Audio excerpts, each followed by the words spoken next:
বিয়ের মণ্ডপে যখন পান পাতার আড়ালে থাকা মুখটা প্রথম দেখতে পাই, সেদিন জানতে পারি যে সেই পাত্রী রূপকথা, সেই রূপকথা যে কলেজ লাইফে আমাদের হার্ট থ্রব ছিল। আমাদের না, তোর, যাকে আমি সবসময় আড়াল থেকে দূর থেকে দেখতাম। সময়ের স্রোতে সে হয়ে গেল মিসেস সেন। দোষ আমার না, আমার দোষ তো নয়। বিয়ের পরে এখানে এসেও রূপকথা তোকে ভুলতে পারেনি, মনে প্রাণে সে তোকেই চাইতো। এমনকি আদর করার সময় অনেকবার আমাকে সে অনিকেত বলে ডেকেছিল। অনিকেত, অনিকেত,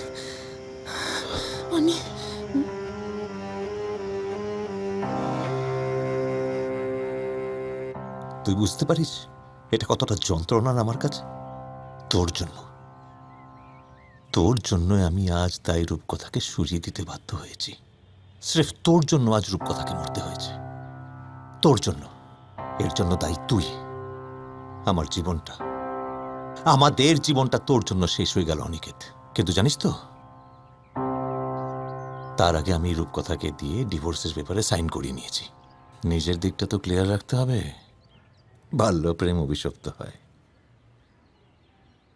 তোর বাল্যপ্রেম আমার জীবনে অভিশপ্ত, তোর জীবনেও। এবারে বল, কি করবি তোরা?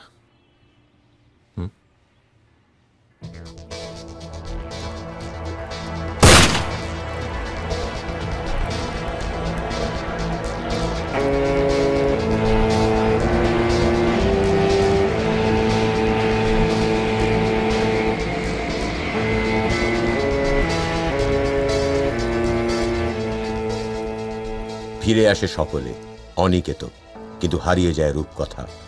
এভাবেই সারা পৃথিবীতে প্রতি বছর হাজার হাজার নারী নিখোঁজ হয়ে যায়। এভাবেই জীবন থেকে হারিয়ে যায় ফেয়ারি টেল, রূপকথা। আসুন আজ শপথ নিই, আর কোনো রূপকথাকে আমরা হারিয়ে যেতে দেব না।